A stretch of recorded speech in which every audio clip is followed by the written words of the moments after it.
एक समय की बात है। भगवान गौतम बुद्ध का एक शिष्य उनके पास आया और बोला, भगवान, क्या आप बता सकते हैं कि हम सब जिसे सत्य कहते हैं या सच कहते हैं वो सत्य क्या होता है?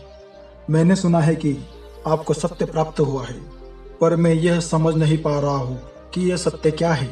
यह सुनकर भगवान बुद्ध ने कहा, सत्य वे है जो हमेशा हमारी आंखों के सामने होता है, पर उसे देखकर भी हम अनदेखा कर देते हैं।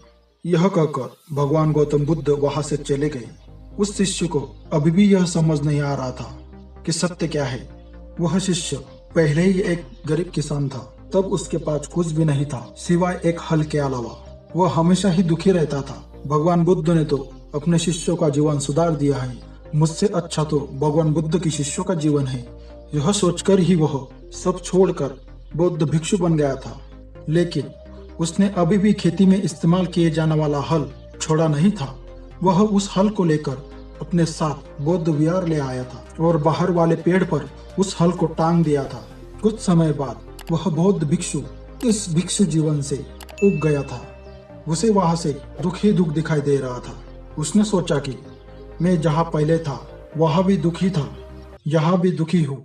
इतने नियमों में रहकर जीवन जीना कठिन है। मुझे वापस अपने पुराने जीवन में लौट जाना चाहिए। यह सोचकर वह अपने हल को लेने उस पेड़ के पास गया, लेकिन वहां वो कभी अपने हल को देखता तो कभी बौद्ध विहार को। फिर उसने सोचा, सुख तो वहां भी नहीं था, यहाँ बौद्ध विहार में कम से कम सुख मिलने की आशा तो है। यह सोचकर वह वापस लौट गया। वह फिर से भगवान गौतम बुद्ध के पास गया और उसने भगवान बुद्ध से पूछा, भगवान, असत्य क्या है? तब भगवान बुद्ध ने कहा, असत्य वे है जो बाहर से आता है और यह दुनिया हमें दिखाती है और सिखाती है। भिक्षु ने कहा, भगवान, तो फिर सत्य क्या है? भगवान ने कहा, सत्य वे है जो हमेशा हमारे भीतर से आता है, जो हम अपने आप को दिखाते हैं और सिखाते हैं। यह सुनकर वह भिक्षु वहां से चला गया। कुछ समय बाद वह बौद्ध भिक्षु फिर से दुखी हो गया और उसे अपना पुराना जीवन याद आने लगा, जहाँ उस पर कोई नियम लागू नहीं था और वो चाहे वो कर सकता था। वह फिर से हल के पास जा पहुंचा। उसने फिर से हल और बौद्ध विहार की तरफ देखा और फिर से वापस बौद्ध विहार में लौट आया। ऐसा उसने कई बार किया। बाकी भिक्षु उसे ऐसा करके देख उसका मजाक उड़ाते थे, लेकिन एक दिन उसने हल के पास जाना बंद कर दिया। यह देखकर बाकी भिक्षुओं ने उस भिक्षु से पूछा, अब तुम उस हल के पास क्यों नहीं जा रहे हो?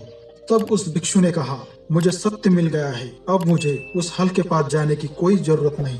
बाकी भिक्षुओं ने जब यह सुना तब वे इस बात पर विश्वास नहीं कर पा रहे थे और वो सोचने लगे, ना कोई गहरी साधना किए एक अनपढ़ किसान को कैसे सत्य मिल गया, वो कैसे बौद्धत्व को प्राप्त हो गया।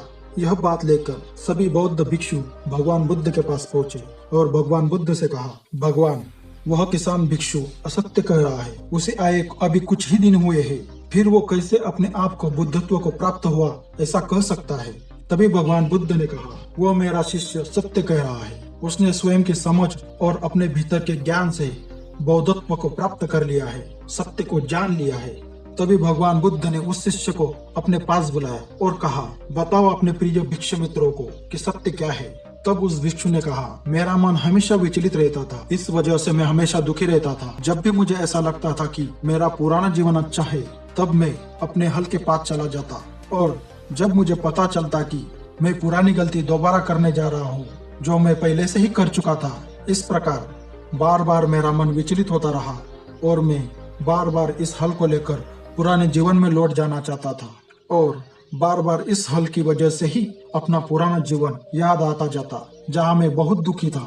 ऐसा बार बार होता रहा, पर हर बार मैं वापस लौट आता रहा और जितनी बार मैं वापस आ गया, हर बार मेरा मन शांत होता चला गया और अब इसमें कोई हलचल नहीं है। मुझे सत्य मिल गया है। सत्य वे नहीं है जो हमें दिखाई देता है, सत्य वे है जो हमारे भीतर से पहले से ही मौजूद है। इसमें केवल सुख ही सुख है, वहाँ दुख का कोई काम नहीं है। सत्य सभी को वैसे ही देखता है जैसा जिस समय पर वह है, वह भेद नहीं करता। इसलिए इस सत्य से धर्म का उदय होता है, जहाँ से हर व्यक्ति हर कार्य कर पाता है। आप सबके मानने या ना मानने से सत्य पर कोई प्रभाव या फर्क नहीं पड़ता है। सत्य हमेशा रहता है। हम सभी का जीवन भी कुछ इस तरह का ही है। जब हम किसी सत्य के मार्ग पर चलने की कोशिश करते हैं, तब हमारा पूरा जीवन हमें खींचता है।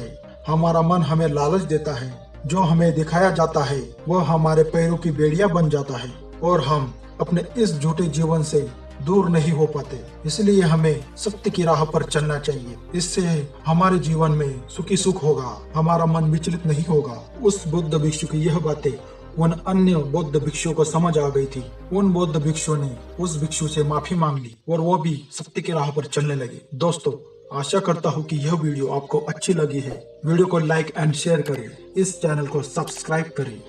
धन्यवाद।